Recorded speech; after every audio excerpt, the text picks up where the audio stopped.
अस्सलाम वालेकुम। मुझसे ये क्वेश्चन काफी दफा पूछा गया है। मैंने अपने YouTube कमेंट्स में भी बहुत दफा ये क्वेश्चन देखा है कि हमारी जो बेबी की पोजीशन है वो ब्रीच है, हमारे बच्चे का सर जो है वो नीचे की तरफ नहीं है। तो आज के इस वीडियो में हम ब्रीच पोजीशन के हवाले से ही बात करेंगे कि ब्रीच पोजीशन होती क्या है, फर्स्टली ये कितने टाइप्स की होती है, इसमें क्या करना चाहिए, इसकी क्या क्या वजूहात होती हैं, ठीक है, इसमें क्या नॉर्मल डिलीवरी हो सकती है, क्या हम बच्चे को टर्न कर सकते हैं, क्या इसमें सिर्फ और सिर्फ सी सेक्शन ही होगा, और उसके अलावा बहुत सारे आपके ऐसे क्वेश्चंस हैं जिनका आंसर भी मैं दूंगी। मेरा नाम है Ayesha Cheema and welcome to my YouTube channel. बात करेंगे कि ब्रीच पोजीशन होती क्या है। ब्रीच पोजीशन बेसिकली वो पोजीशन होती है बच्चे की जिसमें बच्चे का सर जो है वो नीचे की तरफ नहीं होता है, बल्कि बच्चे का सर जो है वो ऊपर की तरफ होता है, ठीक है, आपके रिब्स की तरफ होता है, या बच्चे के बटक्स नीचे की तरफ होते हैं, या बच्चे के जो पैर होते हैं वो नीचे की तरफ होते हैं, या बच्चा ट्रांसवर्स होता है यानी कि लेटा हुआ होता है, उसके शोल्डर्स जो है वो साइडवेज होते हैं, ठीक है। तो इसको कहते हैं जी ब्रीच पोजीशन। अब क्वेश्चन है कि ये क्यों हो जाता है, किस तरह हो जाता है। देखिए जी, नॉर्मली बच्चे का सर जो होता है वो बड़ा होता है, बच्चे के बॉटम्स जो होते हैं, जो बटक्स होते हैं वो छोटे होते हैं साइज के अंदर, ठीक है। तो नेचुरली नेचर ऑफ ग्रेविटी ऐसा होता है कि जो भी भारी चीज होगी वो नीचे की तरफ आएगी। तो नेचुरल प्रोसेस यही होती है कि बच्चे का सर जो है वो नीचे की तरफ आता है और माँ के पेल्विस के अंदर, माँ की हड्डियों के अंदर वो बच्चा के जो सर है वो फिक्स होना शुरू हो जाता है। अब क्वेश्चन आ जाता है कि ब्रीच पोजीशन कब होती है और हमें कब परेशान होना चाहिए कि ये एक्चुअल ब्रीच पोजीशन है। बहुत दफा ऐसे कमेंट्स आए हैं जिसमें बहुत सारी खवातीन ने मुझे यूट्यूब के ऊपर कमेंट किया है कि हमारा 5वां महीना चल रहा है, हमारा 6वां महीना चल रहा है, इवन 8वां महीना हमारा चल रहा है और मैंने अल्ट्रासाउंड करवाया और उसमें बच्चे की पोजीशन जो है वो ब्रीच है, यानी कि बच्चे का सर जो है वो नीचे की तरफ नहीं है। तो हमें क्या करना चाहिए? जो ब्रीच पोजीशन एक्चुअल पोजीशन होती है, जहां पे आगे जाके डिसाइड किया जाता है कि ये नॉर्मल डिलीवरी होगी या सेक्शन होगा, वो होता है आपके 9वें महीना खत्म होने के बाद आपका 10वां महीना जब शुरू होता है। तो बेसिकली आपका अप्रोक्सीमेटली 36 to 37 वीक्स के बाद जो आपके वीक्स शुरू होते हैं उसमें एक्चुअली डिटर्मिन किया जाता है कि बच्चे की पोजीशन, राइट पोजीशन क्या है, ब्रीच है या नॉर्मल है, ठीक है। उससे पहले आप जितने भी अल्ट्रासाउंड करवाते हैं उसके अंदर अगर आपका बच्चा जो है वो लेटा हुआ है, या आपके बच्चे के पैर नीचे हैं, या आपके बच्चे का बम नीचे है, तो उसमें आपको परेशान होने की जरूरत नहीं है, क्योंकि माँ के पेट के अंदर एमनियोटिक फ्लूइड प्रेजेंट होता है और बच्चे का साइज उस टाइम पे छोटा होता है, तो बच्चा रोटेट करता रहता है, ठीक है, तो वो अपनी कंफर्टेबल पोजीशन ढूंढता रहता है। तो अगर बहुत अर्ली आपकी प्रेगनेंसी है, यानी कि आपका 28वां हफ्ता है, आपका 32वां हफ्ता है, तो उसमें अगर ब्रीच पोजीशन आती है तो आपने परेशान नहीं होना है। एक्चुअल डिसीजन किया जाता है जब आपके 9वें महीने में या 10वें महीने में जाके अल्ट्रासाउंड किया जाता है, या नॉर्मल एग्जामिनेशन से भी पता लग जाता है कि बच्चे का सर जो है वो नीचे की तरफ आ गया है और माँ के पेल्विस के अंदर जो है वो फिक्स होना शुरू हो गया है, जहां से बच्चे की बर्थ जो है, उसका जो पैदा होने की जो प्रोसेस है वो स्टार्ट हो जाती है, ठीक है। तो अगर उस टाइम पे बच्चे का सर नीचे नहीं आया होता है, उसका या तो बम नीचे है या उसके पैर नीचे हैं, तो तब हम लोग डिसाइड करते हैं कि अच्छा जी ये अब एक ब्रीच पोजीशन है। अब क्वेश्चन आ जाता है कि कौन कौन सी ब्रीच पोजीशंस होती हैं और कौन सी ऐसी ब्रीच पोजीशंस है जिसमें नॉर्मल डिलीवरी हो सकती है, ठीक है। सबसे पहले बात आ जाती है जी complete breech position. Complete breech position का मतलब ये है कि बच्चा जो है वो चौकड़ी मार के बैठा हुआ है, ठीक है, तो उसकी टांगे आपस में फोल्ड हुई हुई हैं, जैसे कि आपको इस तस्वीर में नजर आ जाएगा, ठीक है। ऐसी सिचुएशन में अगर आप देखें तो बच्चे का बम भी है, बच्चे की टांगे भी हैं, थाइज भी हैं, तो वो बहुत मुश्किल हो जाता है ऐसी सिचुएशन में बच्चे का बाहर निकलना। तो कंप्लीट ब्रीच पोजीशन के अंदर नॉर्मल डिलीवरी पॉसिबल नहीं है। सेकेंड पोजीशन आ जाती है जी frank breech position. Frank breech position basically तब होती है जब बच्चे का बम जो है, जो बटक्स हैं वो नीचे की तरफ है और बच्चे की टांगे जो हैं उसके सर की तरफ है, ठीक है। तो ऐसी सिचुएशन में नॉर्मल वेजाइनल डिलीवरी अटेम्प्ट की जा सकती है, लेकिन इन अ थिएटर कि अगर आपको इमरजेंसी सेक्शन करना पड़ता है तो आप एक इमरजेंसी सेक्शन कर सकते हैं, ठीक है।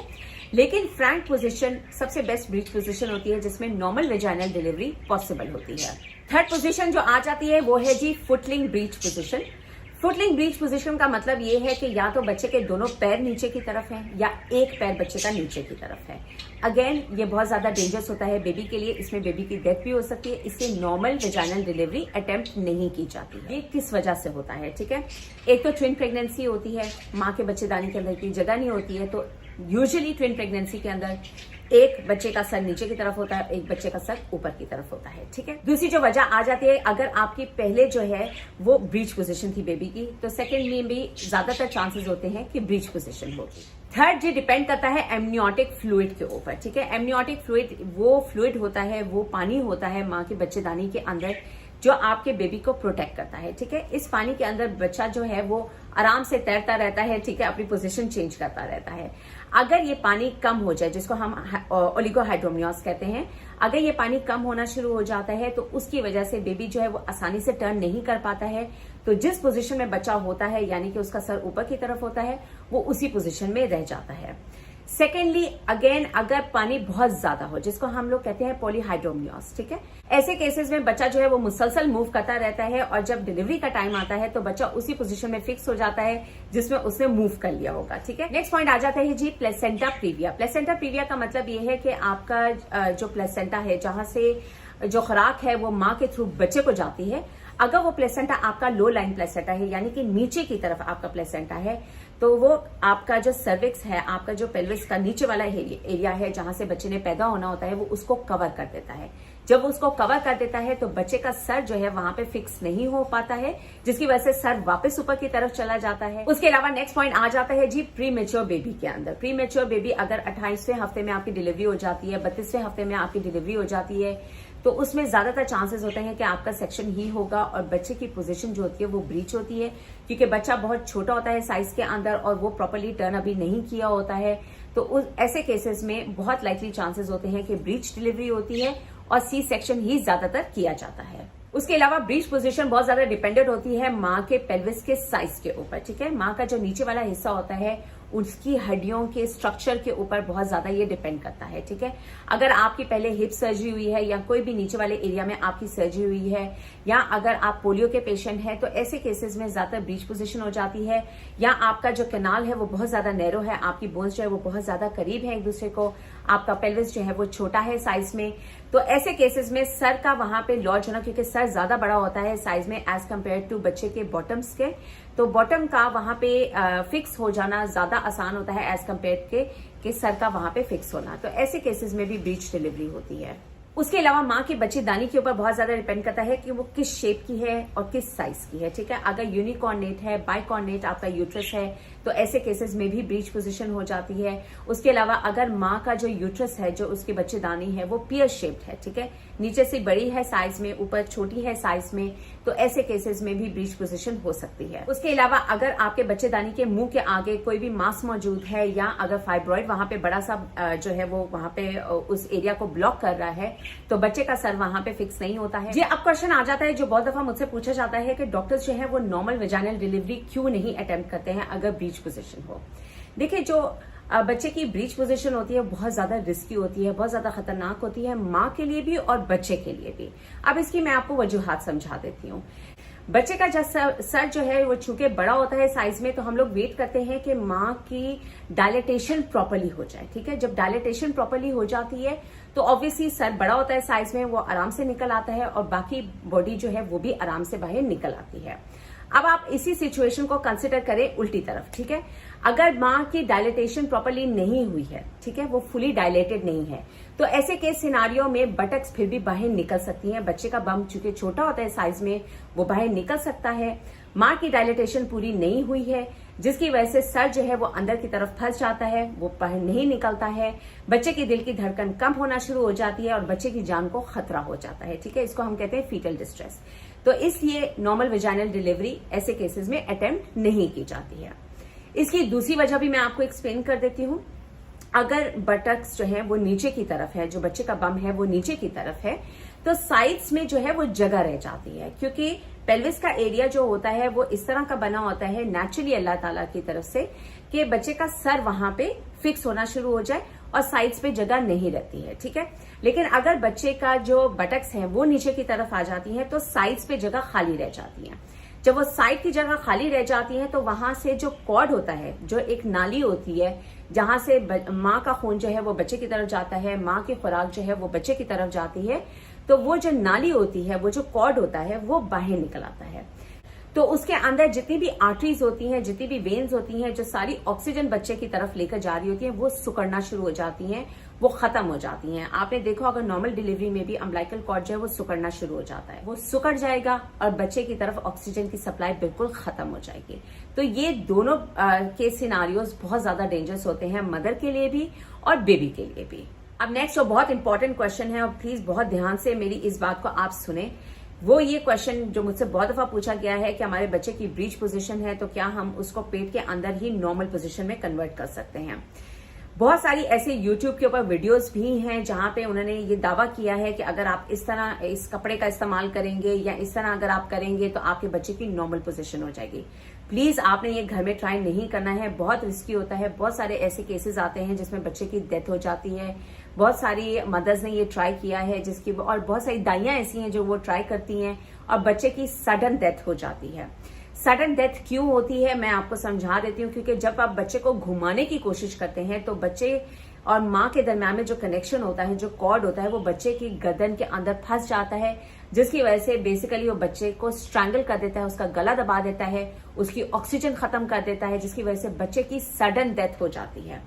तो प्लीज मेरा यही मशवरा है आपको कि प्लीज काइंडली खुद आपने बच्चे की पोजीशन अगर ब्रीच है तो इसको अल्लाह ताला की मर्जी समझ के कबूल कर लें और सी सेक्शन करवा लें। वो ज्यादा सेफ है एज कम्पेयर टू कि आप डिफरेंट टोटके और डिफरेंट यूट्यूब वीडियोस देखें और खुद उसको मोड़ने की, ताकि नॉर्मल डिलीवरी हो जाए। खुद आप ये कोशिश करें और एंड में जाके आपके बच्चे की आपके पेट के अंदर डेथ हो जाए। ऐसे केसेस बहुत ज्यादा आते हैं, बहुत दफा देखे गए हैं, इससे प्लीज डोंट ट्राई दिस। जाहिर है इसी से हमारा नेक्स्ट क्वेश्चन आ जाता है कि क्या डॉक्टर्स जो हैं वो बच्चे को नॉर्मल पोजीशन के अंदर मोड़ सकते हैं। ठीक है, जी हाँ, बिल्कुल डॉक्टर्स ये कर सकते हैं, लेकिन अगेन ये बहुत ज्यादा रिस्की है। ये हमारी मेडिकल बुक्स के अंदर भी हमने पढ़ा था, काफी दफा हमने प्रैक्टिस भी पहले किया था। इसको हमारी बुक्स में ECV कहा जाता है, एक्सटर्नल किफालिक वर्जन कहा जाता है। लेकिन अब ये प्रैक्टिस जो है वो बहुत ज्यादा ऑब्सोलीट होना शुरू हो गई है, बहुत कम हो गई है, क्योंकि सक्सेस रेट इसका बहुत ज्यादा नहीं है। ठीक है, और दूसरा ये कि अगेन ये आपके गायनेकोलॉजिस्ट के ऊपर डिपेंड करता है, आपके ऑब्स्टेट्रिशियन के ऊपर डिपेंड करता है। वो आपको असेस करेंगी, बच्चे की पोजीशन देखेंगी, और वो अगर ट्राई करना चाहती हैं तो वो ट्राई करेंगी। यूजुअली ऑपरेशन थिएटर के अंदर ये ट्राई किया जाता है कि अगर इमरजेंसी सेक्शन करना पड़े तो उसी टाइम पे माँ और बच्चे दोनों की जान बचाई जा सके। ठीक है, दूसरा ये कि अब रिस्क इसलिए ज्यादा नहीं उठाया जाता है क्योंकि पहले फैमिली ज्यादा बड़ी होती थी साइज में, अब फैमिलीज बहुत छोटी होती हैं साइज में। ठीक है, ज्यादातर कपल्स जो है वो एक बच्चा या 2 बच्चा प्रोड्यूस करते हैं, या इनफर्टिलिटी के इतने ज्यादा प्रॉब्लम आना शुरू हो गए हैं कि कोई भी डॉक्टर ये रिस्क नहीं लेना चाहता है। तो अगर बच्चे की ब्रीच पोजीशन है तो सबसे सेफ ऑप्शन होता है सी सेक्शन करना। अब बहुत इंपॉर्टेंट क्वेश्चन आ जाता है कि ब्रीच पोजीशन है तो क्या नॉर्मल वेजाइनल डिलीवरी अटेम्प्ट की जा सकती है। अगेन ये आपके गायनेकोलॉजिस्ट के ऊपर डिपेंड करता है, वो आपकी असेसमेंट करेंगे, उसके बाद ये डिसीजन किया जाता है। पहले मैंने आपको बताया था कि अगर फ्रैंक पोजीशन है, ठीक है, तो उसमें नॉर्मल वेजाइनल डिलीवरी अटेम्प्ट की जा सकती है। दूसरा ये कि अगर मल्टी पैरस वुमेन है, पहले आपकी 2-3 डिलीवरीज हो चुकी हैं, तो वहां पे हमें पता है कि माँ को बहुत अच्छी पेन्स आ रही हैं, माँ का जो पेल्विक एरिया है वो इतना वाइडन है, नैरो नहीं है, जहां से आराम से बच्चा जो है वो उस फ्रैंक पोजीशन से निकल सकता है। तो ऐसे केसेस में ब्रीच पोजीशन अगर हो तो वो ट्राई की जा सकती है। अब एक और बहुत कॉमनली आस्क्ड क्वेश्चन है कि अगर हमारे बच्चे की ब्रीच पोजीशन है तो क्या बच्चा हमारा नॉर्मल पोजीशन में आ सकता है। जी हाँ, बिल्कुल आ सकता है। अगर आप 34th वीक में हैं, अपने 35th वीक में हैं, इवन बहुत सारे बच्चे 36 वीक्स में जाके भी जो है वो टर्न कर जाते हैं, घूम जाते हैं माँ के पेट के अंदर। अगर बच्चे का सर जो है, बहुत सारी एग्जामिनेशन हमें पता लग जाता है, हम यहाँ पे फील कर लेते हैं, अगर बच्चे का सर जो है वो वहां पे फिक्स होना शुरू हो जाता है तो वो नॉर्मल डिलीवरी ही होती है। लेकिन कभी कभी क्या होता है कि बटक्स अगर नीचे जाके फिक्स हो जाते हैं, खासतौर पे अगर आपका 9th मंथ है या 10th मंथ है, आखिरी आपके 4था हफ्ता चल रहा है या आखिरी आपके जो है वो 2 हफ्ते चल रहे हैं, तो ऐसे केसेस में अगर आपके बच्चे का बम जो है वो नीचे जाके फिक्स हो गया है तो बहुत अनलाइकली चांसेस हैं कि बच्चा जो है वो नॉर्मल पोजीशन में वापस आ जाएगा। एनीवेज, इसी के साथ हम अपनी वीडियो खत्म कर देते हैं। काफी लंबी वीडियो हो गई है, मैंने कहा मैं आपको आपके सारे सवालों का जवाब दे दूं। एंड में जाके यही कहना चाहूंगी कि अगर आपके बेबी की ब्रीच पोजीशन है, आपने अपने ऑब्स्टेट्रिशियन को दिखाया है और उसकी डिसीजन यही है कि ज्यादा सेफ है कि अगर सी सेक्शन कर दिया जाए इंस्टेड कि आपके अगर नॉर्मल वेजाइनल डिलीवरी ट्राई की जाए, तो प्लीज उनकी इस डिसीजन को माने। इसी के साथ ही हमारी वीडियो हो जाती है खत्म। आई होप कि आपको इस वीडियो के थ्रू काफी आपके क्वेश्चंस के आंसर मिल गए होंगे। मेरी अगली वीडियो तक के लिए आप अपना बहुत ज्यादा ख्याल रखिएगा। अल्लाह हाफिज।